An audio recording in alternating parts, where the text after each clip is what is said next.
Hi, good afternoon and happy Sunday. I'm Gina. I'm a family nurse practitioner based in New York, and I am the Balanced Nourished NP. I'm really excited to be here. This is my first full video, aside from the little introduction one that I put up earlier. So basically what my goal is to help women navigate through midlife, and just doing so, making lifestyle changes that could help to benefit our health. It's just making science a little bit easier, a little bit more digestible. I do still work full-time aside from a private practice that I operate with 2 other nurse practitioners, and I teach, do a lot of public speaking, so I'm kind of all over the place. So there's a lot going on, and so what I try to do is cook ingredients ahead of time so that I have a lot of options of what I can mix and match to get through the week. Now, generally I like to use 2 main proteins, and then I can incorporate other things like maybe a piece of seafood, some shrimp, things like that. Even canned tuna, that's a really good source of protein as well. For this week in particular, I'm doing chicken and a combo of beef and pork. And with that, it's about 6 to 7 meals. And they're all different, so they're not things that you're gonna get bored of, but also I'm using ingredients, the same ingredients, in different ways as well. And that also helps with cost and keeping the budget down, especially now because food is so expensive. And our goal really should be whole foods, not processed foods, because that's something that our body just doesn't know what to do with, and it does contribute to things like fatty liver, weight gain as well, holding on to abdominal fat, which is something that we deal with, the abdominal fat, as we're in menopause anyway.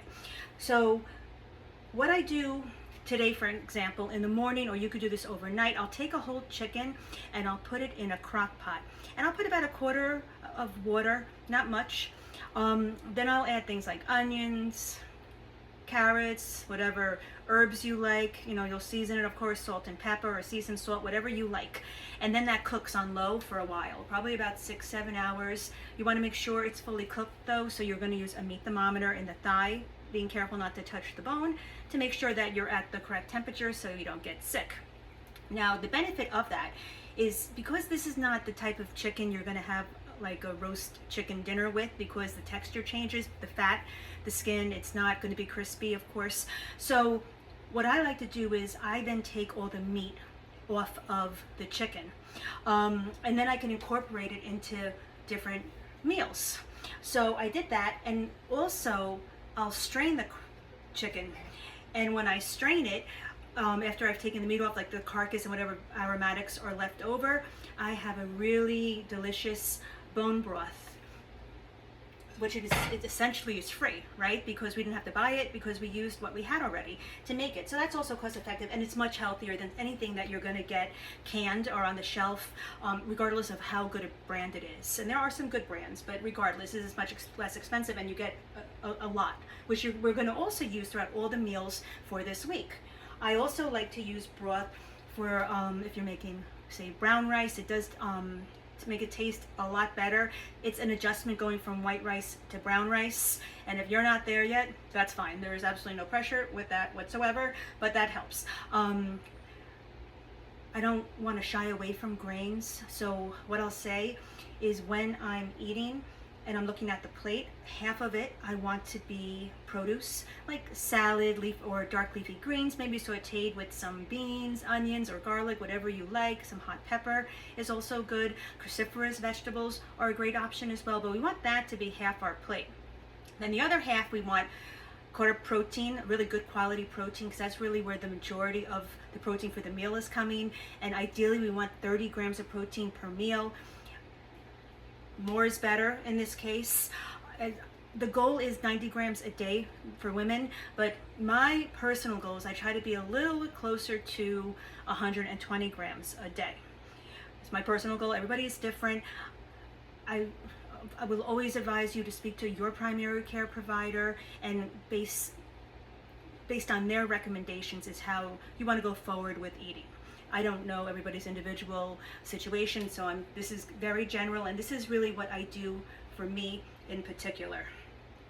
But I do eat grains. I think carbohydrates are important. It's not something that we should completely have exempt from our diets at all. And of course, good fats. Good fats. Avocado is a good example of a good fat. These help keep us satiated. And when you're satiated and you've had a meal where you're really content, you're not thinking about having all these snacks throughout the day. In some cases we do, especially if it's a day where you're really working out a lot. You do need extra calories, and it's important that you compensate for those extra calories as well. So that being said, let's just get started and I'll give you some ideas. So like I said before, I did make a chicken, and I'm gonna show you how that looks.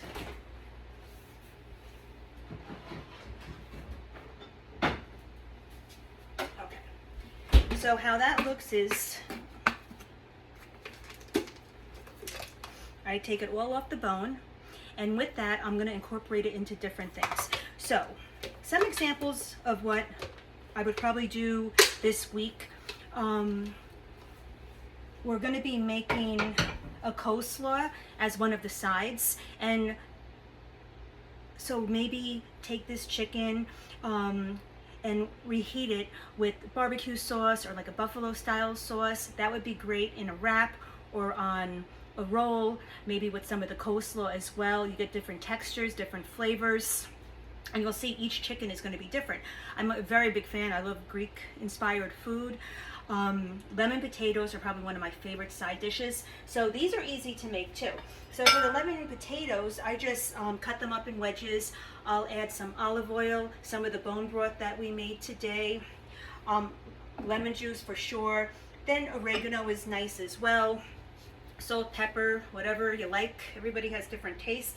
And then you just bake that. And it's great to have as a side, because another good option for the chicken is, say, a Greek inspired chicken bowl, because it's not authentic. So some of the potatoes with the chicken, maybe a side salad, a little bit of tzatziki, which is something that I'd like to make to have around.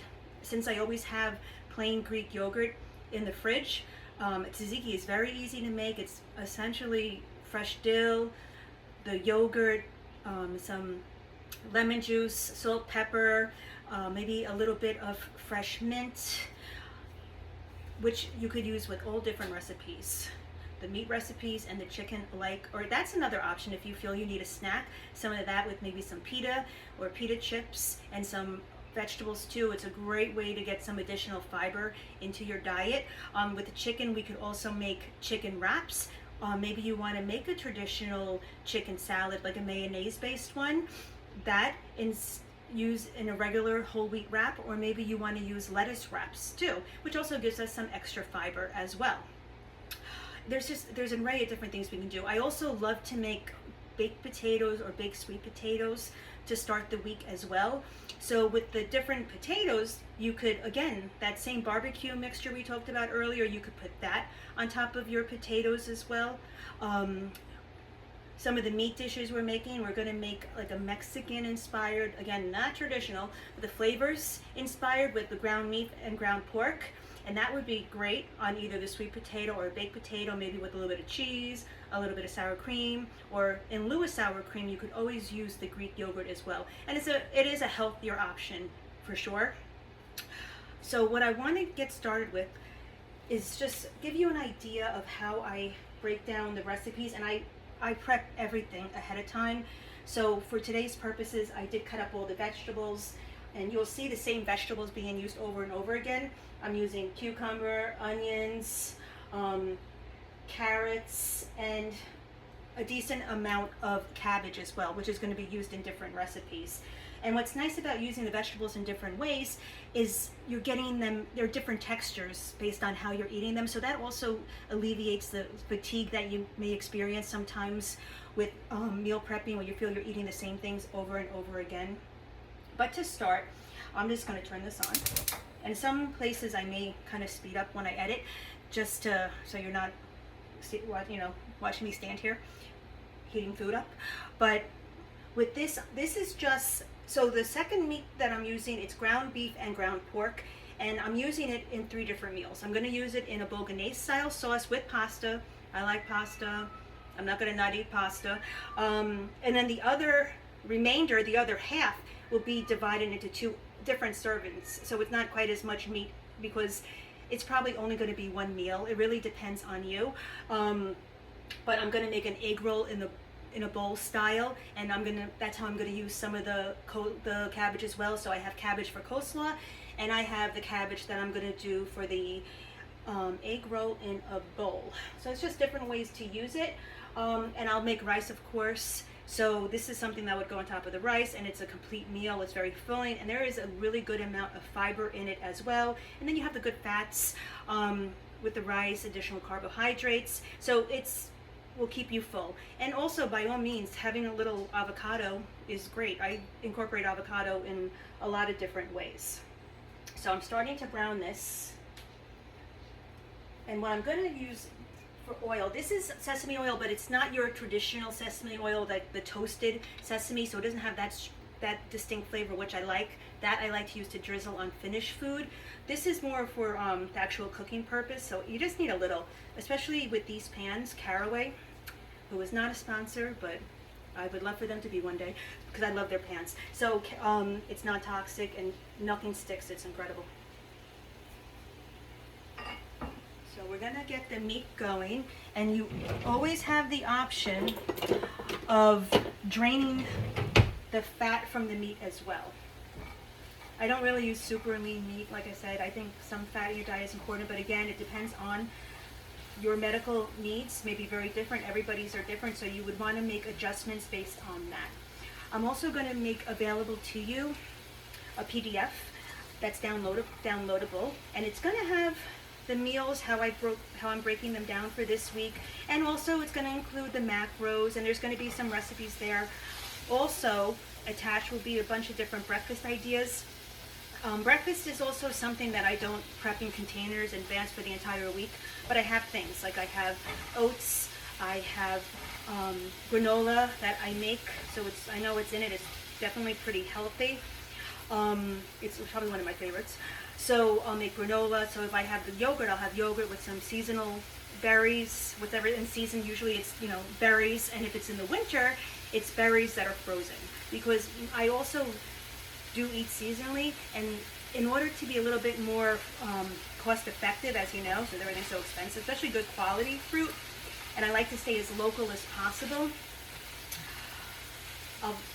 I'll buy it or I'll pick it in the season that it's prime, and then I can just freeze it, and I'll have bags of it that I could use throughout the winter as well. I like sometimes, again, whole grain toast, whole grain sourdough is fantastic with some peanut butter that's just peanuts and salt, no other ingredient.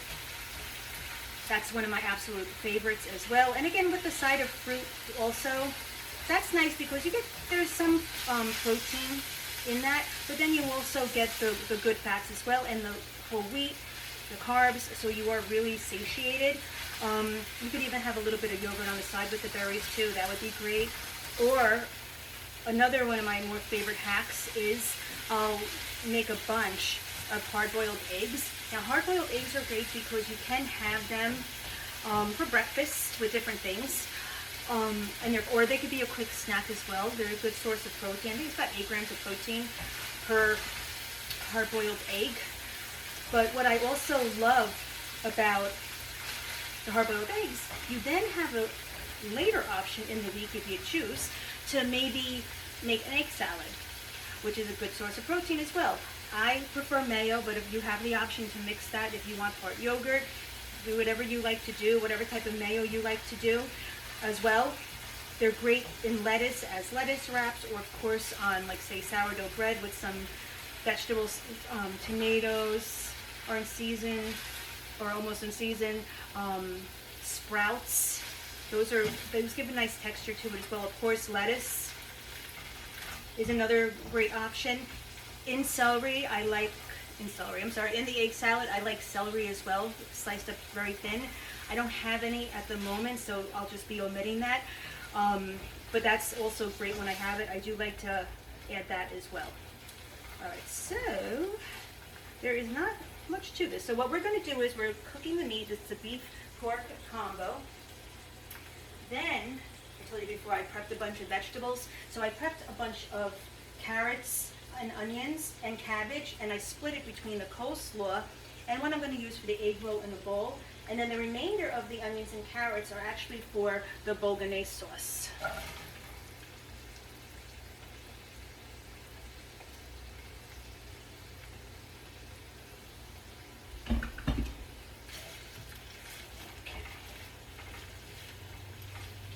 I'm going to do is to help expedite this and speed this along is grab the top.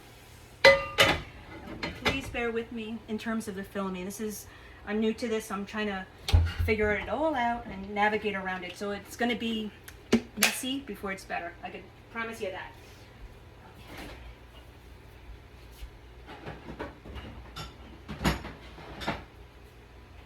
At the same time, I didn't want to make this very scripted.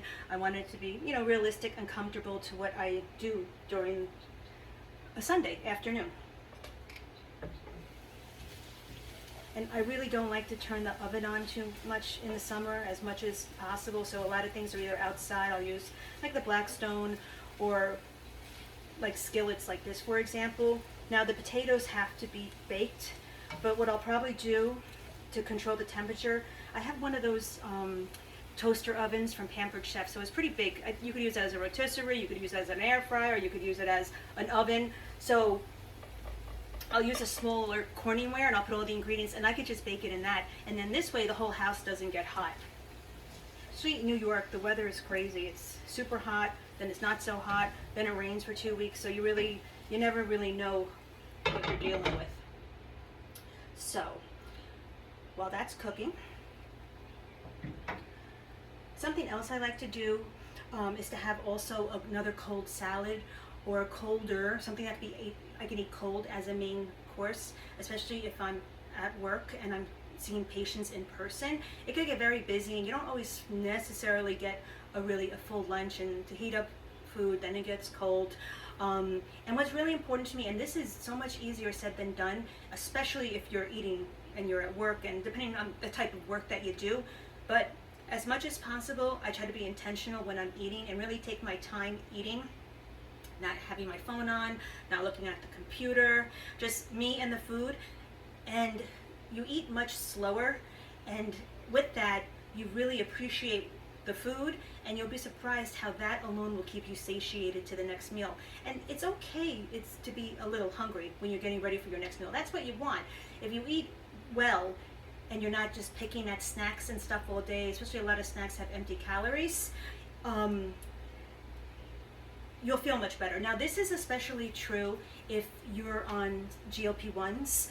So especially at this time of life, it's very common for women to be on GLP-1s. I prescribe GLP-1s, so I'm definitely not opposed to it whatsoever. But it's very important to eat. And I think what a big problem is that people, when you're taking these shots, you really lose a lot of your appetite and you just don't want to eat, but you have to eat. So these are the cases where I would say it's better to have something small every few hours instead of these 3 separate meals, because you'll feel sick. So even just a little bit of, say, this cold lentil salad with maybe some grilled shrimp, something like that, a small amount, not the full serving, maybe half of what a serving size is. And then 2 or 3 hours later, maybe you'll have 2 or 3 of the wedges with some of the chicken as well, a little bit of tzatziki, hopefully some greens are mixed in there as well, and so on. But throughout the day, because what happens is I find that when you're taking the GLP-1s to help with weight loss, because insulin resistance can become an issue for women when they're midlife, is that if you're not eating enough protein and if you're not exercising, you are going to lose a significant amount of muscle. With that significant amount of muscle, your metabolism is going to be greatly affected. Even more so, your bones are going to be affected as well. You want to maintain muscles, you want to do resistance training. There's all different kinds of resistance training. I'm not saying like training for the Ironman or doing CrossFit. If you are, that's amazing. But we need some resistance in order to maintain and gain muscle, which does become very difficult in menopause as well, and that's with the decline of progesterone. And also why, for some people, if you are a candidate, hormone replacement therapy can be very beneficial as well, as progesterone is also instrumental in sleep, and it makes a significant difference in sleep, which, as we all know, anyone who's going through this knows that sleep is a lot of times is probably one of the worst symptoms as well. But everyone is different. We don't always necessarily, you're not going to get every single symptom in menopause, right? So sometimes it's one or two, and that's enough, and it could be severe. But then there's other people who may have different symptoms than you do. So that's why everything really has to be individualized when you're talking about menopause and what your needs are. I like this one. Oh, so with the GLP-1s. So that's why it's very, very important that you do make yourself eat, and also that you're staying active and that you're moving for your bone health, for your metabolism, and just for your overall well-being. You don't want to stop moving. Once we stop moving, we stop stretching, we lose flexibility. It leads to bigger issues as we get older, falls, fractures. So it's important that we try to stay as nourished as we possibly can, and doing that in as much as a cost-effective way as possible, unless sometimes it might not be an issue for you in terms of cost, but for some people their retirement may look different, and if finances can be an issue, we want to be as cost-effective as possible but still eating really good food, healthy food. Okay, so yeah, this is about done. So what I'm going to do here, you just sauteed it. Now I'm going to add a little bit of ginger and garlic now, because I didn't want them to burn. So what I do with ginger is I'll buy ginger, large amounts of ginger at a time, and I'll peel it because it's a little tedious for sure, and just sitting in the fridge is going to go bad quickly. How much ginger can you possibly eat? So I'll peel it. I could put it in a blender or a food processor, maybe with a little bit of water, and you process it down until it's almost in a paste. And then you can put it in ice cube trays, or you could put it in the cubes, and you could freeze it. And then as you need it, you can grab little individual amounts, which makes it much easier. And the ginger lasts a long time. You'd be surprised. It lasts a decent amount of time. So yeah, it smells really good. Now, how I would eat this, I personally would probably eat this on top of rice, to be honest. I'm sure that's how I'm going to eat it, is on top of rice. It may be white rice, but either way, it's going to be rice. Now, in terms of additional condiments, you could put some toasted sesame seed oil over it, which is really good. You could put some toasted sesame seeds, which is also fantastic. You could for sure add some fresh herbs. Actually, cilantro, fresh cilantro is really good with this. Now, what I would do is, if I was taking this to work, I'd put some rice at the bottom of, say, a travel size container, and then I would put this on top. And then after I heat it up, I would put the fresh herbs, and then I would also use a little bit of, you could use coconut aminos, soy sauce. I like shoyu myself. This is the one that I use. I'm a big fan of that. The rice vinegar, that's also nice. It kind of cuts the fat a little bit, but it gives it a really fresh taste, which is great. So that's what I would do with those two. I'm going to add a little bit of the shoyu now as I'm cooking this. Oh, and then I forgot, because I'm trying to use things in my pantry. I actually have canned mushrooms, so I'm trying to use those up. So those I'll add too. I like the other more Asian style mushrooms. They're come in a can too, but they're very slim. Those are great. The bamboo shoots you could put in here as well. It's endless what you could put in here. Go crazy. You could even have this on top of rice noodles if you want, or you could cook rice noodles, and when you're heating this up, just toss the rice noodles in there, and that would be amazing as well.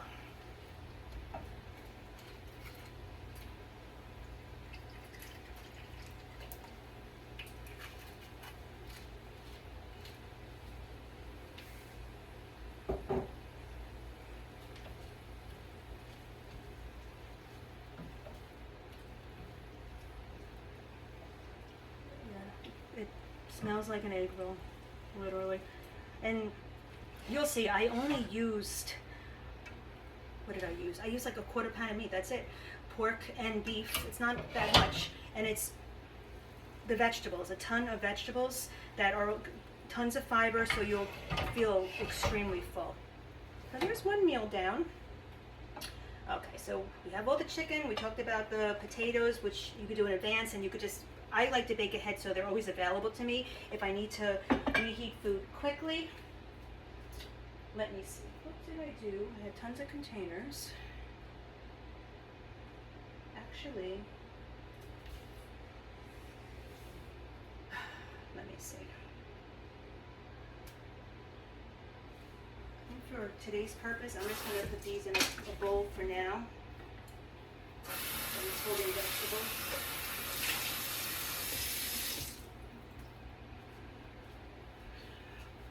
I was just holding raw vegetables in here, but for now, and then this way I'll let it cool off and then I'll put it in containers. Because this is something I would probably take for, say, you know, lunch tomorrow.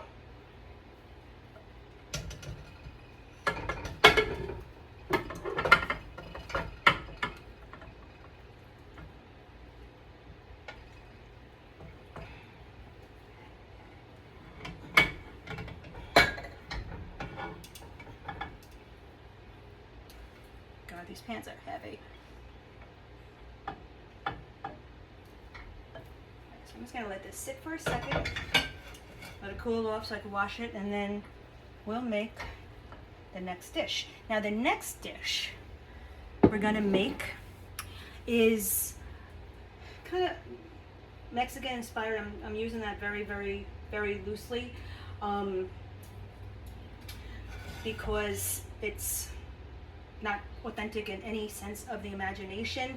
But what I like about this is something that would definitely be great on top of a potato, maybe with some shredded cheese, a little bit of sour cream, or even if you're not that hungry, maybe with like a corn tortilla. Corn as opposed to flour is a better option. You know, you heat up a corn tortilla, that could be great as a filling, almost like a fundido type dip, a little healthier because you're making it at home. You don't want to scare away from different foods because they're not quote unquote healthy. I just think everything comes down to moderation at the end of the day. So I'm just gonna rinse this out,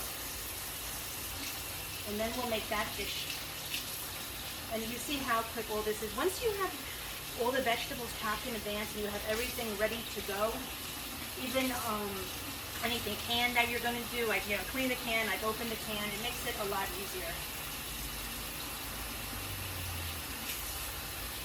It also helps, like, the whole idea of like cleaning up as you go, so it's not so horrifying at the end of the day.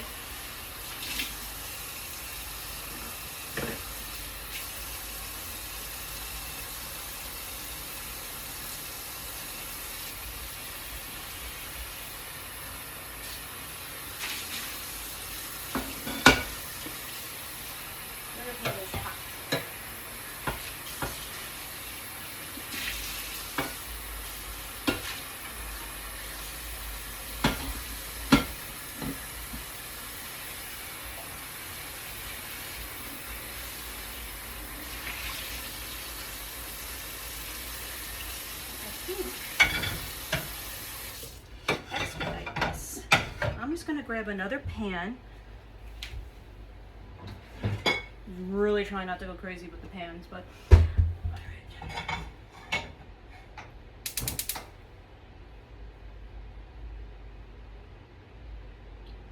Okay, so we did egg roll in a bowl. Now with another 1/4 pound of the pork beef combo that I have here, we're going to make our Mexican style food, Mexican-ish style food. So also I'm going to put, actually let me just grab some avocado oil.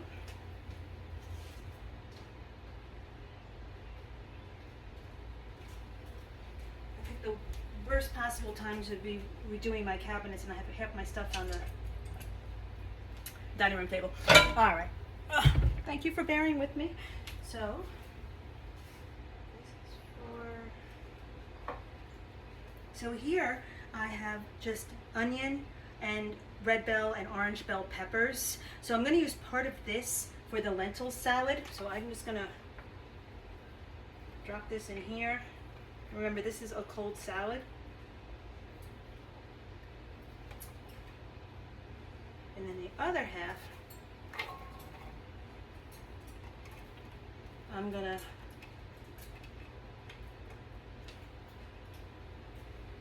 saute.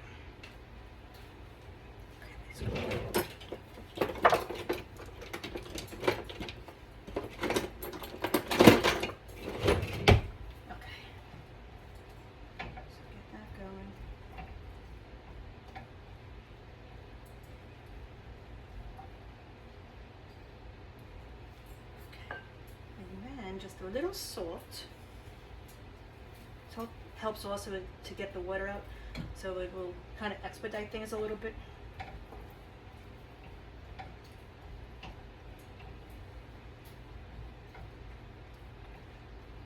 Now, the recipe that's in the downloadable PDF for you, that's using fresh tomatoes.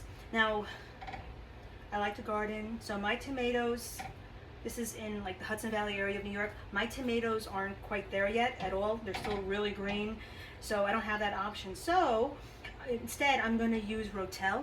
So, well, the Aldi brand of Rotel, so it's just the tomatoes with some of the chilies in it for this. But you'll see it in the recipe with just a tomato, but just something to be mindful of, because just to keep things seasonal too, and also cost effective, you could swap out whatever you want, and there may be some vegetables here you just don't like, so you're not going to use it, and that's absolutely fine.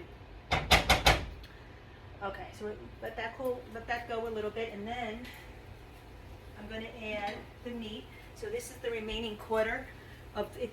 Combined, it's a quarter a pound.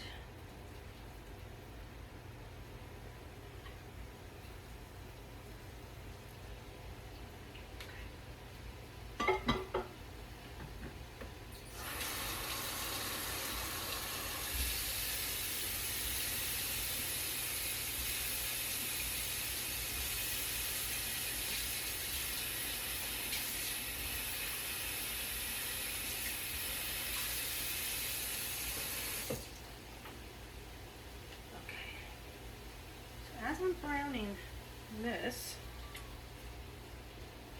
these pans can't go too hot, so at the most medium.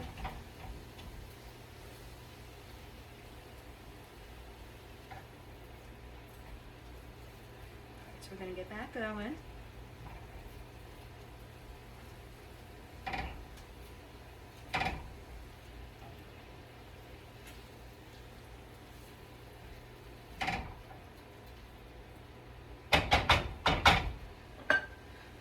Again, I'm going to grab a lid.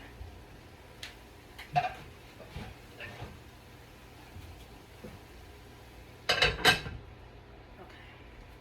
Now, before I add the tomatoes,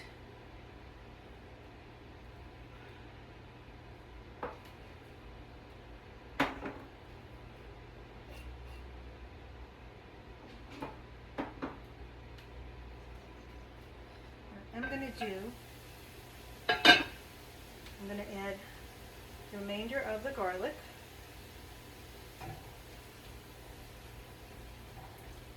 I tend to add garlic a little bit more towards the end just because it could burn so easily.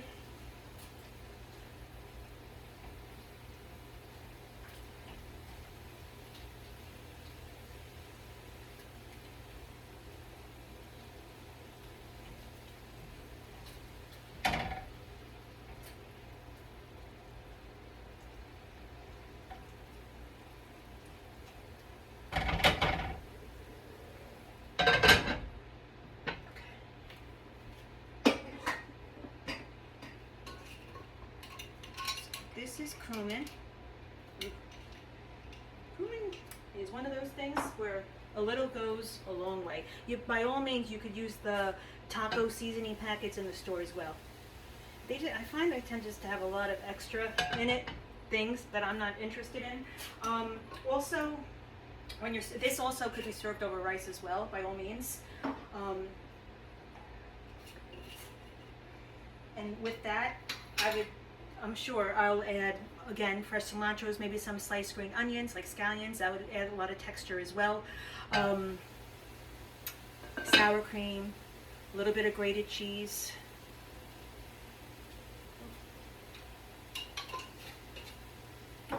Cinnamon, that would have been terrible. Okay.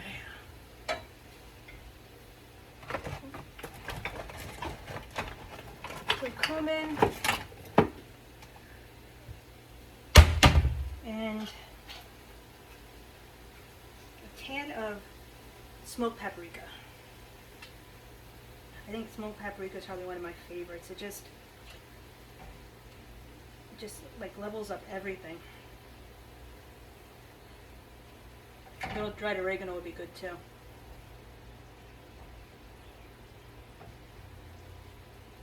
Like in New York, I feel like the spring was so cold that the garden was so much slower to get moving this year.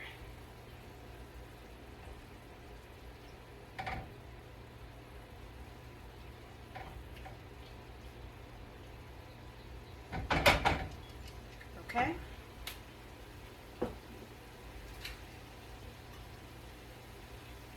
And then the rotel.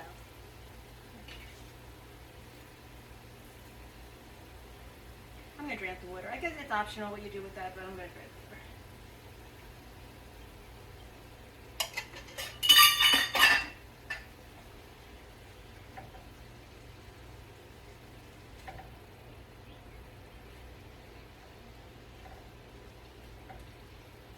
And season to taste. It's really what you like.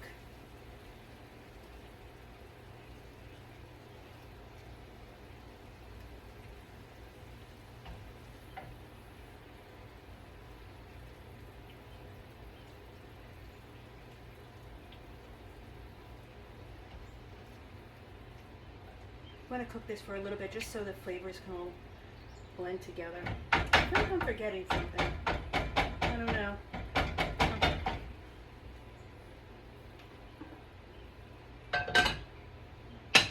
I'm just going to switch pans again, and then this is the last but not least,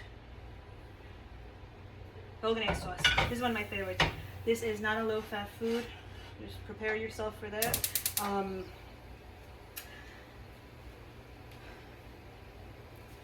This is one of my favorite meat sauces. Very fattening from the Bologna region of Italy, which is a lot of fat in that food, which makes it also good. It's called the fat. So with that, I'm going to actually start with butter. And I'm going to use a little bit of olive oil because that also helps the butter from browning too fast. And this you want to do low because we don't want, this has a much lower smoking point.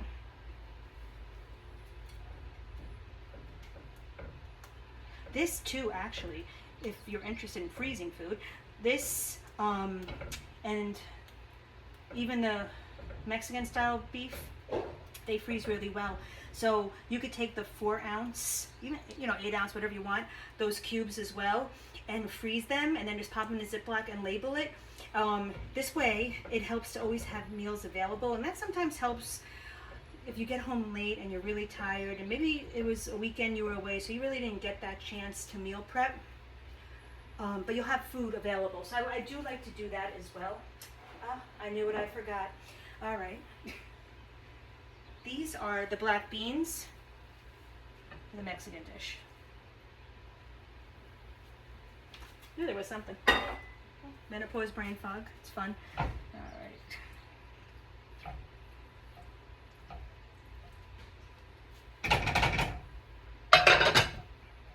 Okay. That will finish cooking. So now I'm going to add the vegetables first, and then the meat and all its fat. Well, this meat isn't really that much fat coming out of it, but I'm gonna cook the carrots and the onions down for a bit and let them get soft.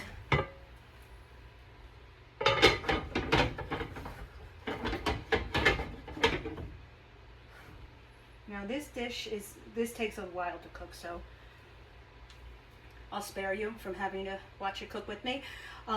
So for now, I'm just going to let the vegetables cook down. So just to continue with the lentil salad. So with the lentil salad, I put some of the onions and I put some of the red pepper. It's raw. The lentils I cooked ahead of time this afternoon, and they really cook quick, honestly. It's like 20-25 minutes to cook some lentils. These are green lentils, brown lentils, they sure work. I don't know about the French lentils because they're a little bit more delicate, so you might not, they're really good, but better in other dishes, so I don't know if I would use them for this. Then I'm going to take a bunch of cucumber that I have, that I cut up. I'm going to take, oh god, it looks about like a cup of cucumber. So the cup of cucumber, we have the peppers, the onions, the cucumbers. I'm going to mix this up well, season it with salt and pepper. This is another dish that you really want to add whatever fresh herbs you have available to you. Parsley is nice with this. Even tarragon you can put in. And then what I'll do is I'll make a quick dressing, or you could, of course, store-bought dressing works as well.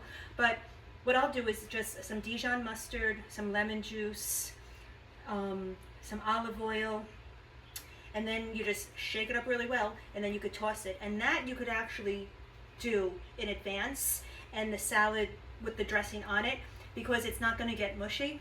And then this is great on top of some greens, and also with the side of a protein, whether it's fish, chicken breast, whatever you have available. The chicken that we roasted, well, that we cooked ahead of time, the white meat would go well with this as well.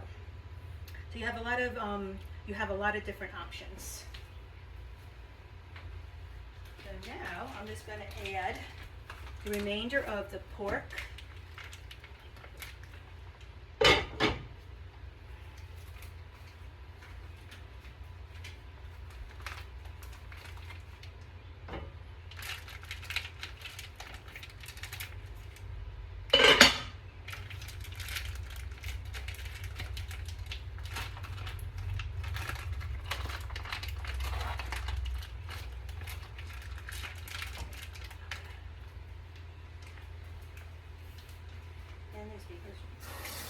And avoid that.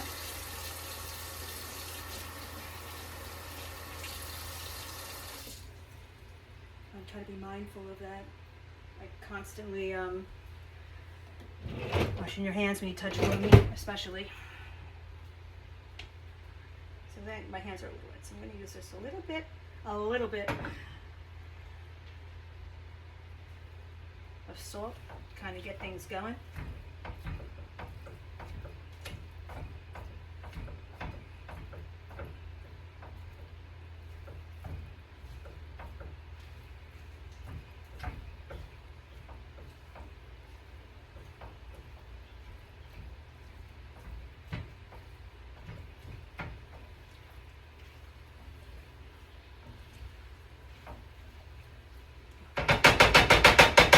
And now that's going to cook down. So what happens, this is just so to keep things moving along, because this is our last dish that we're going to make with the bolognese sauce. So now the meat, it's going to brown and it's going to cook down with the carrots and the onions.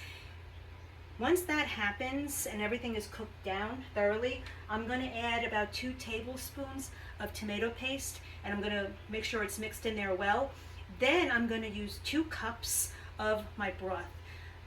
It's really not an enormous amount of meat necessary to make this.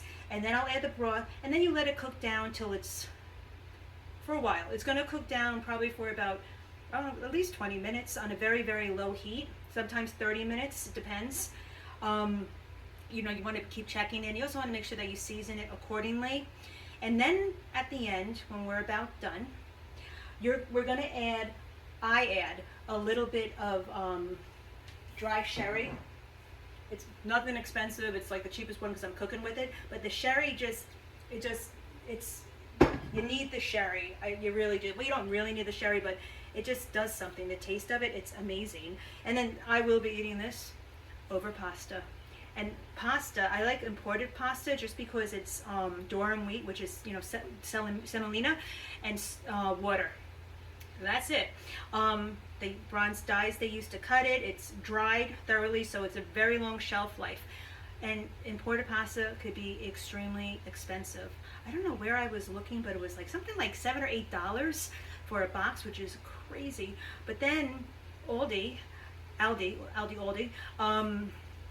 they have imported pasta, and it's amazing, and it's very, very reasonable. It's anywhere between like $175 to $250, and a pound, you don't need an enormous amount, right? We're having a little bit, and we're having more of the sauce than anything. And then of course I would say you'd have this with a salad as well, just to make it a full course.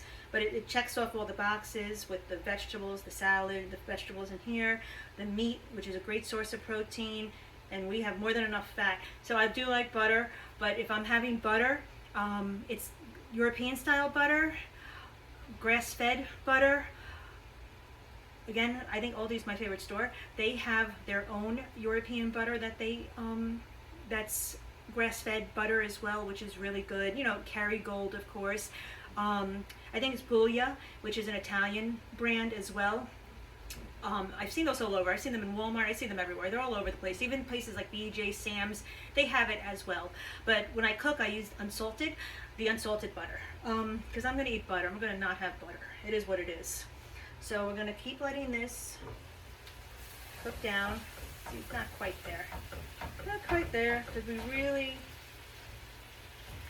really need the meat to be fully cooked before we add the broth.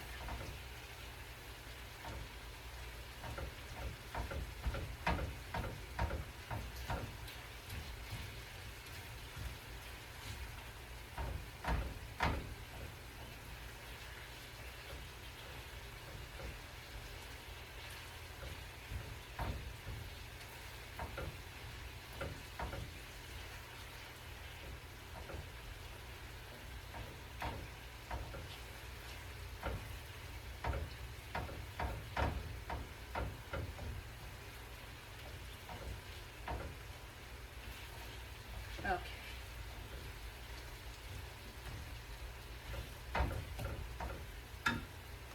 Oh, my eyes. My eyes, I tell you. Once I turn 50, the eyes are no joke. Anybody else have that going on? It's horrible. If you have any suggestions, recommendations, things you want to see, things you want to know about, things we want to talk about, please write it in the comment section below. Please subscribe. Like I said, this is very much a brand new channel, and I'm excited to be here. I've been wanting to do this for years, but it's like, you know, pulling the trigger to actually do it is kind of intimidating. So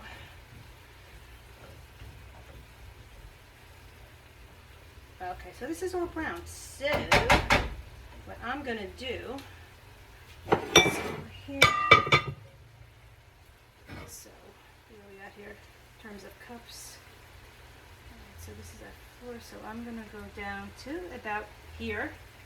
Why I like to pour the broth when I'm going to use it the same day too, because it's just that it's already measured, so it's like one less thing to wash. Yeah.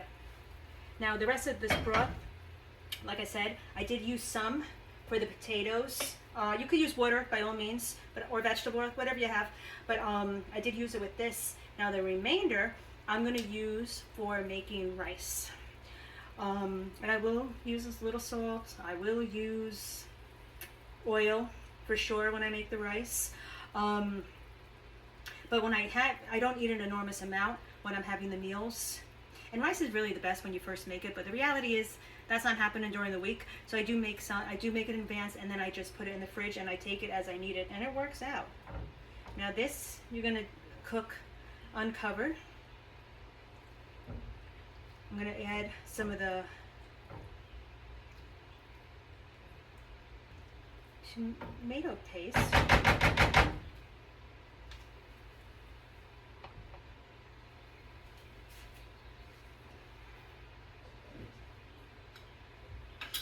And tomato paste is another thing. But this too, I'm going to put in anything left over. I'll put in an ice cube tray, and then I'll just freeze it. So this way it's readily available also.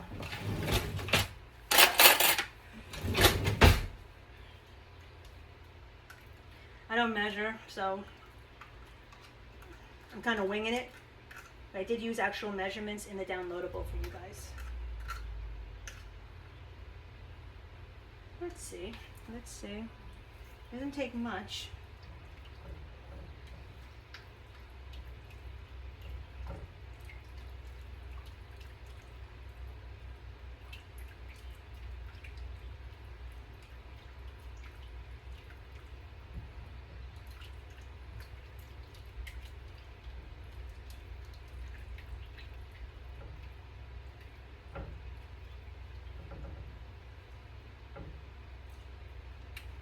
A little more, just a tad.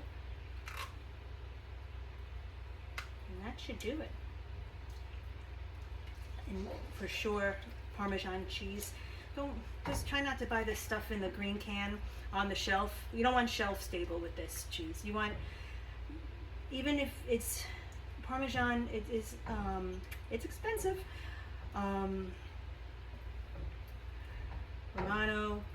There's different options. There's sheep's milk cheese as well, hard cheeses, but it does last. It has a pretty decent shelf life in the fridge because it's been aged so long. And a little goes a long way because the flavor, it's so intense. You don't need a ton of it, but it adds just the right amount of flavor.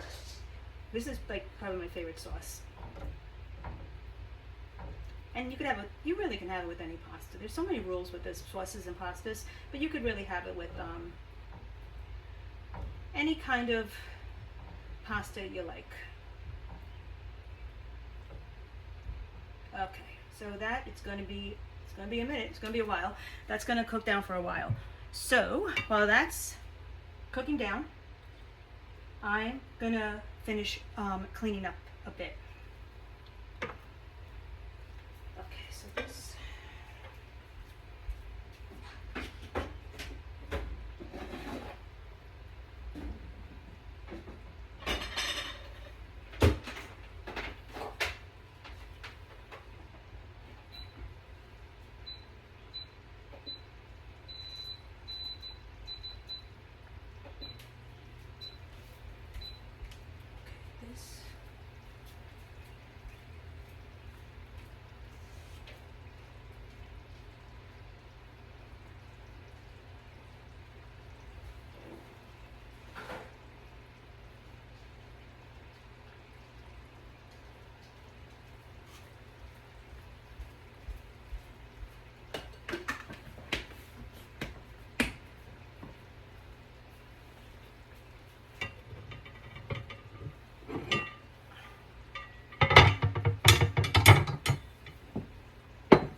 Sorry about that.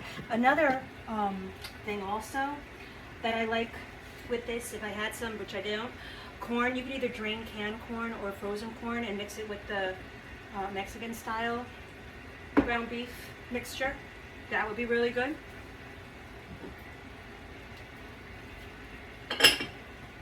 You'll see I put everything in containers, and then usually the night before work or whenever, I'll pack my lunch and I'll pack my breakfast too. So I didn't really get a chance to go over all the breakfast, and I wasn't going to prep breakfast because it's very quick for me. But I make granola all the time, so I always have granola. I always have Greek yogurt, so it's very easy to make a yogurt bowl using seasonal berries or frozen berries, some honey maybe, or maple syrup, whatever. If you want sweetener, by all means. Some hemp parts, flax, chia, all of those are great. They're fiber, soluble, insoluble fibers. Also, again, if you're a person who is on the GLP-1s, or if you're a person who has issues with constipation, chia seeds are like amazing. Chia seed pudding is great. You can use any kind of milk, whether it's cow's milk, goat's milk, plant-based milk. Any of the milks work together. Sourdough, whole grain sourdough with some natural peanut butter, some fruit on the side, hard-boiled egg. That's an easy, quick breakfast as well. And my favorite, which I always start the day with, protein coffee. So I'll brew coffee, and then I'll put in a mug whole milk and a scoop of, for the most part, I try to eat as much whole food based as possible. It's like, an 80-20 thing. No one's perfect. But protein powder is very processed. It's a very, very processed food for sure. But Clean Simple Eats is probably my favorite. Again, not a sponsor, but I would love for them to be. But they're my favorite. So I'll use a scoop of that, the milk, and then I just use a frother. And I froth that, and then I slowly add in the coffee so it doesn't get clumpy. But I have that within probably 15-30 minutes of waking up. It's 30 grams of protein right there, which is incredible. And then I could finish my morning, and then I'll have breakfast, which is usually 3 hours or so after I wake up on average. Not that it's intentional, I'm not really in the mood to eat until then. So that's generally how it rolls. Now on the PDF too, I do have a bunch of the meal ideas for breakfast as well. And there's also other tips on there and just little suggestions. There are plant-based protein suggestions if you're looking to swap things out. Using things like tofu, edamame, garbanzo. What else do I like? Tempeh. Tempeh's great. What I also try to incorporate in my meals is fermented food. I know people love probiotics, everybody's looking for probiotics, but I try to get as much as possible from the food that I eat. So things like sauerkraut, but fermented sauerkraut, not the stuff on the shelves. Fermented, if you're buying it in the stores in the refrigerator section, if you're making it yourself, which I can't express how incredibly easy it is, and we'll do that one time, is making it yourself. It's so cheap and it's so easy. It lasts a long time when it's fermented correctly in the fridge as well. Just a little bit of that with meals too is great for your gut health. If you're really into spicy, kimchi is fantastic. Traditional kimchi is great. Again, refrigerator section. It has to be refrigerated, otherwise it's not going to be the right one, the fermented one. Miso. This is the miso paste, refrigerated again. It's the fermented. Sometimes, like a lot of stuff on the shelves aren't going to be it. You want the miso paste that's been fermented. So one of my favorite brands,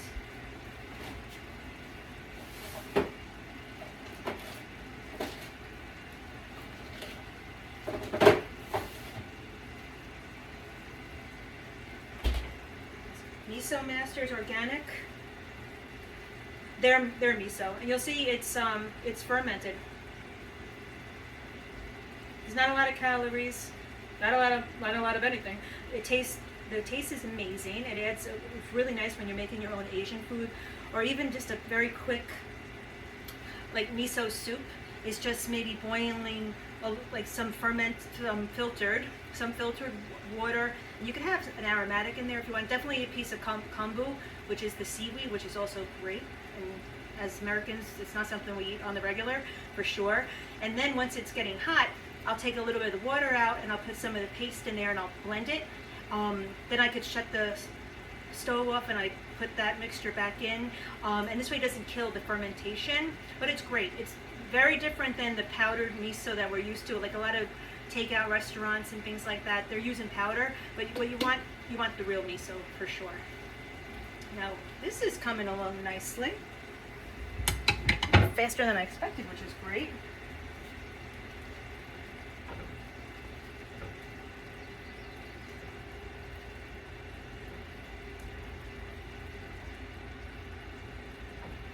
So right now it's about 5 o'clock New York time. I think I started doing this, honestly, probably about 3 o'clock, because an hour was just chopping vegetables and making sure I had everything out so I could just bang this out. And of course, I'm cleaning as I go, and I'm very grateful for the dishwasher, which is doing a lot of the cleaning for me.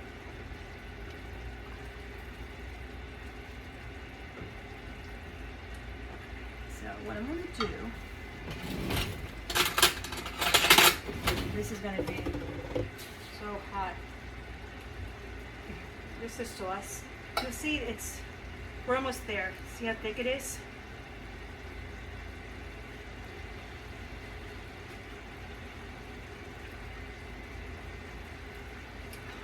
I love this sauce.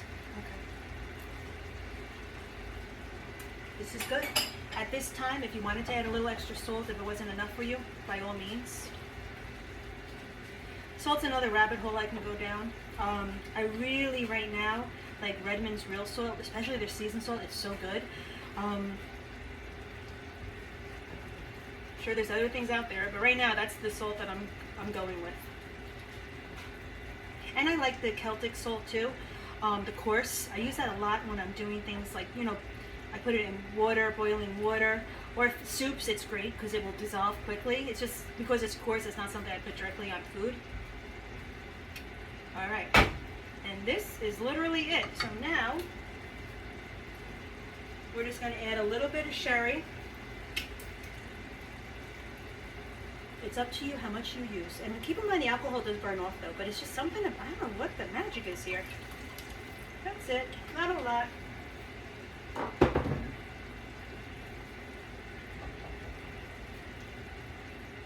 And this is something, honestly, that it's something I would make usually more so in the winter. It's not really screaming summer. It's bolognese, it's heavy. I do like it with like gnocchi and things like that. But when I was trying to figure out the meal plan, I have so much meat in the freezer that I had to start using it up. And I don't want to do the typical, you know, hamburgers, which are great. But I didn't want to go that route. So this is a very diverse dish, and I do love pasta, so I definitely will have it on pasta. But you could put it on the potatoes too. Actually, that would be nice. That's an option as well. Even the lemon ones, because there's a zing, so that would be really good. Okay, so then that's it. I'll let this cool, and I'm gonna pack it up, and I'm gonna make the rice tonight for sure. Tomorrow's Monday, so I'll make rice, and I'm gonna make some pasta. And the pasta, my trick for the pasta really can't stay in the fridge for so many days either. It will get rancid. It gets disgusting once it's cooked. It's a shorter lifespan, probably 2 days, maybe 3. So I'll cook it, I'll drain it, and now this is not, I know, traditional, so some people will frown upon this, but I will put a little bit of olive oil and I'll mix it up just so it doesn't clump together. And then this way, because I'm going to have it for more than, it's going to be not just one meal. Can you imagine? So I'll have it probably twice or so with pasta. And this is something that probably I'm going to freeze a lot of it too, like half of it. I'll do it in those freezer cubes so I have it. And I think that's it for me. So thank you so much for being here. If you stayed to the end, I really appreciate you. This is my first real full video. I have no idea what I'm doing, but I'll learn as I go along. And any recommendations, any feedback you can give me, I absolutely would appreciate. Thank you so much and have a wonderful Sunday.